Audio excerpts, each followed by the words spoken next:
வணக்கம்.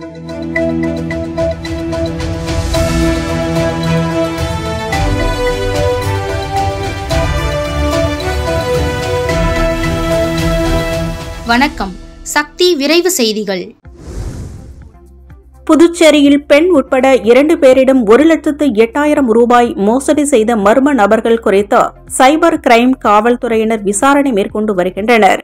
புதுச்சேரி நயினார் மண்டபத்தைச் சேர்ந்தவர் ரவி. இவரது மனைவியிடம் மொபைல் போனில் பேசிய நபர் ஆன்லைன் மூலம் பணம் முதலீடு செய்தால் அதிக லாபம் சம்பாதிக்கலாம் என கூறினார். அதனை நம்பிய அவர் ஆன்லைன் மூலம் தனது வங்கிக் கணக்கில் இருந்து 70,000 ரூபாய் அனுப்பி ஏமாந்துள்ளார்.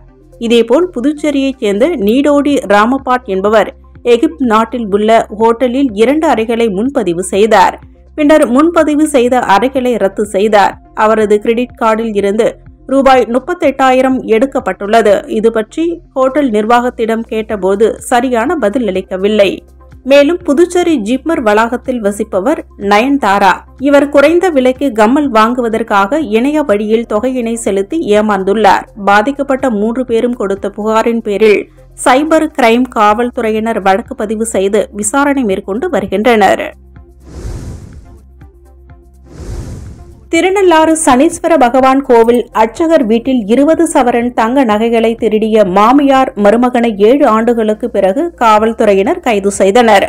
காரைக்கால் திருநள்ளாறு பெருமாள் கோவில் சன்னதி தெருவில் வசிப்பவர் ரோஹிணி. சனீஸ்வர பகவான் கோவில் அர்ச்சகர். இவரது வீட்டிற்கு கடந்த ஆண்டு மே மாதம் 10ஆம் தேதி வந்த 50 வயது மதிக்கத்தக்க பெண் மற்றும் வாலிபர் ஒருவர் வீட்டில் தங்குவது போல் நடித்து பீரோவை உடைத்து அதில் இருந்த 20 சவரன் தங்க நகைகளையும் ரூபாய் 1,40,000 ரொக்கத்தையும் திருடிவிட்டு தலைமறைவாகி விட்டனர்.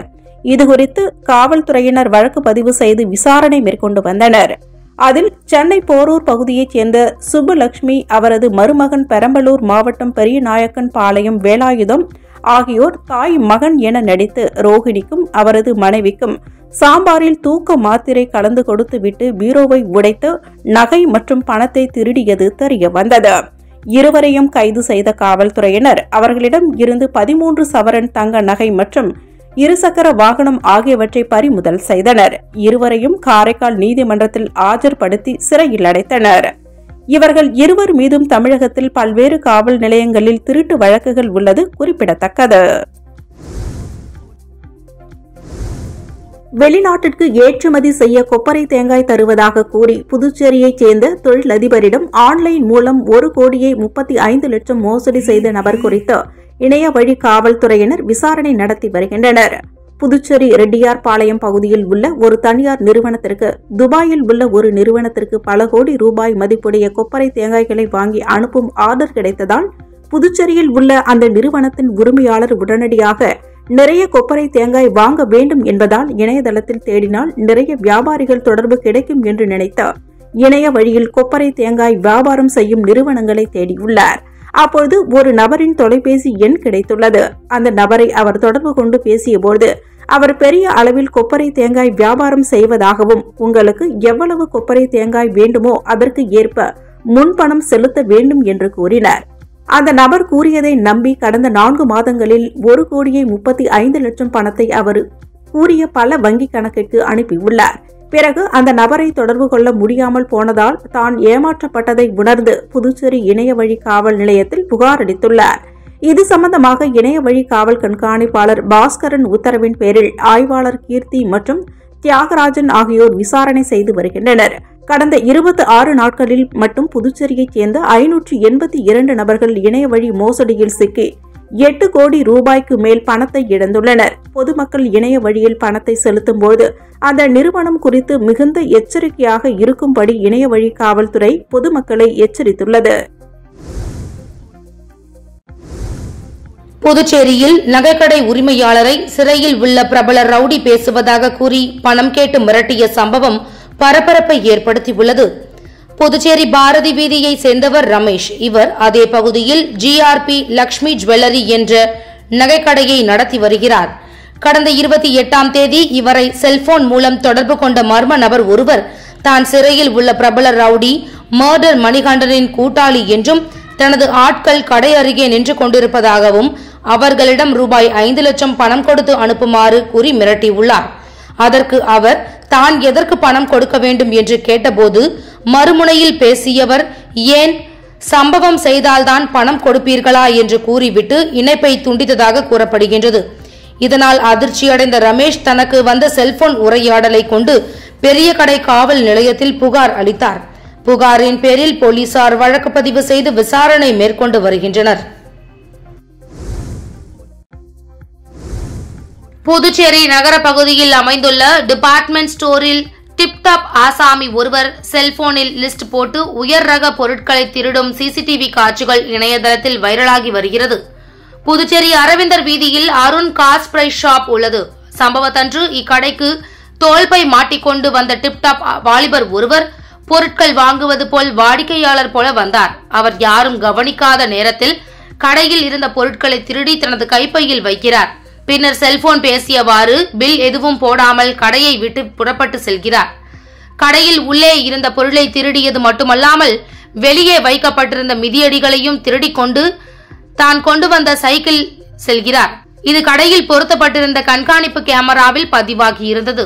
மறுநாள் கடையில் உள்ள பொருட்களை கணக்கெடுக்கும் போது நிறைய பொருட்கள் திருடு போனது தெரிய வந்தது. இதனை அடுத்து கடையின் உரிமையாளர் கடையில் இருந்த சிசிடிவி காட்சிகளை ஆய்வு செய்த போது டிப்டாப் வாலிபர் திருடி செல்வது பதிவாகி இருந்தது. தற்போது இந்த வீடியோ இணையத்தில் வைரலாக பரவி வருகிறது. புதுச்சேரியில் கஞ்சா விற்றதாக தொடரப்பட்ட வழக்கில் ஒடிசா மாநில இளைஞருக்கு 5 ஆண்டு கடுங்காவல் தண்டனையும் அபராதமும் விதித்து நீதிமன்றம் உத்தரவிட்டுள்ளது. ஒடிசா மாநிலத்தை சேர்ந்தவர் சோம்நாத் குண்டே. இவர் புதுச்சேரி பகுதியில் கடந்த சில ஆண்டுகளாக தங்கி கூலி வேலை செய்து வந்துள்ளார். கடந்த 2022ஆம் ஆண்டு சேதராப்பட்டு ஏரிக்கரை பகுதியில் கஞ்சா விற்றதாக அவரை சேதராப்பட்டு போலீசார் கைது செய்தனர். அவர் தங்கியிருந்த திருச்சிற்றம்பலம் பகுதியில் உள்ள வீட்டிலிருந்தும் 2 கிலோ மதிப்புள்ள கஞ்சாவையும் கைப்பற்றினர். இது தொடர்பான வழக்கு விசாரணை புதுச்சேரி போதைப்பொருள் தடுப்பு சட்டப்பிரிவு நீதிமன்றத்தில் நடைபெற்றது. அரசு தரப்பில் வழக்குரைஞர் விநாயகம் ஆஜரானார்.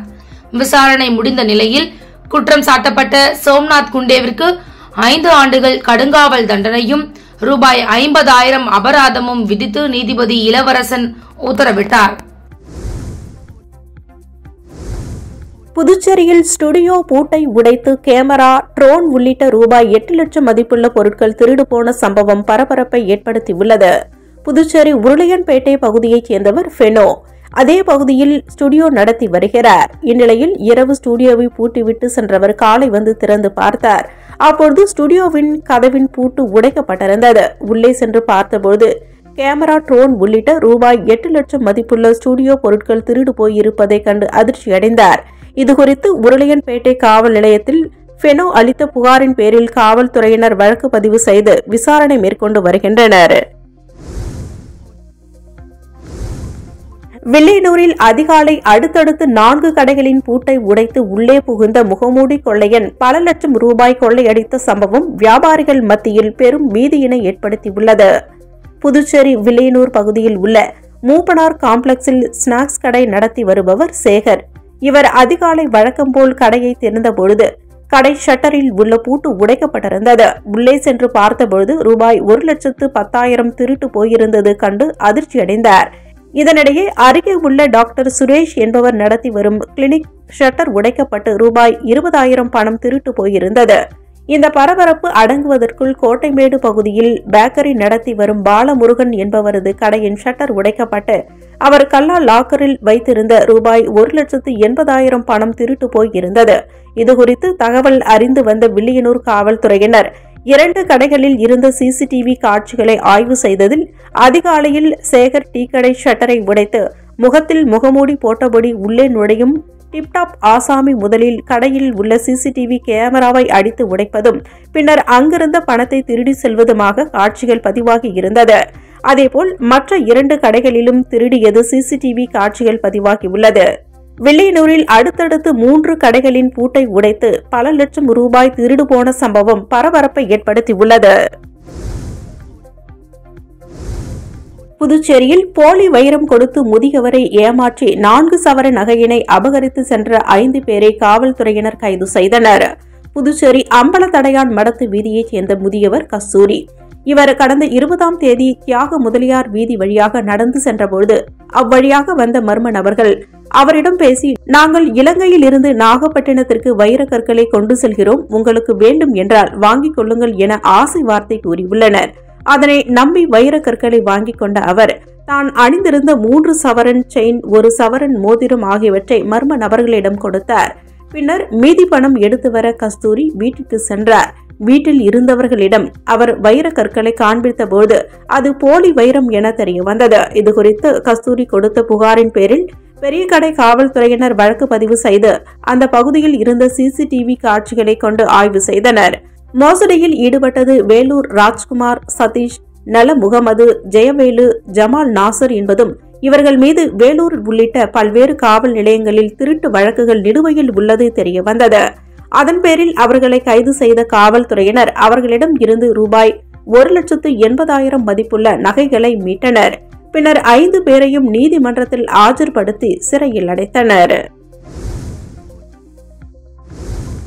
புதுச்சேரி புதிய பேருந்து நிலையத்தில் வட மாநில வியாபாரியிடம் இருந்து 70 லட்சம் ஹவாலா பணம் பறிமுதல் செய்து விசாரணை மேற்கொண்டு வருகின்றனர்.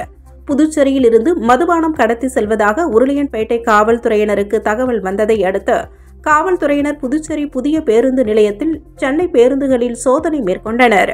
அப்பொழுது சென்னை பேருந்தில் சந்தேகத்திற்கு உரிய நபரை பிடித்து விசாரணை செய்தனர். விசாரணையில் அவர் ராஜஸ்தான் மாநிலத்தைச் சேர்ந்த பீம்சிங் என்பதும் புதுச்சேரி அண்ணா சாலை போத்தீஸ் அருகே சிறிய மொபைல் கடை நடத்தி வருவது தெரியவந்தது. அவரது பையை சோதனை செய்ய முற்பட்டபோது மொபைல் போன்கள் இருப்பதாக தெரிவித்தார். ஆனால் காவல்துறையினர் பையை திறந்து பார்த்தபோது அதில் கட்டுக்கட்டாக 500 ரூபாய் இருப்பதை கண்டு அதிர்ச்சியடைந்தனர். பீம்சிங்கிடம் நடத்திய விசாரணையில் அவை எந்த கணக்கும் இன்றி சென்னைக்கு கொண்டு செல்லப்பட இருந்தது தெரிய வந்தது. தொடர்ந்து விசாரணை செய்ததில் 70 லட்சம் ரூபாய் பணத்தை பறிமுதல் செய்தனர். இது தொடர்பாக சென்னை வருமான வரித்துறைக்கு தகவல் தெரிவித்தனர். புதுச்சேரி வந்த சென்னை வருமான வரித்துறை அதிகாரிகள் கைது செய்து 70 லட்சம் பணத்தை பறிமுதல் செய்து கொண்டு சென்றனர். இத்துடன் சக்தி விரைவு செய்திகள் நிறைவடைந்தன. வணக்கம்.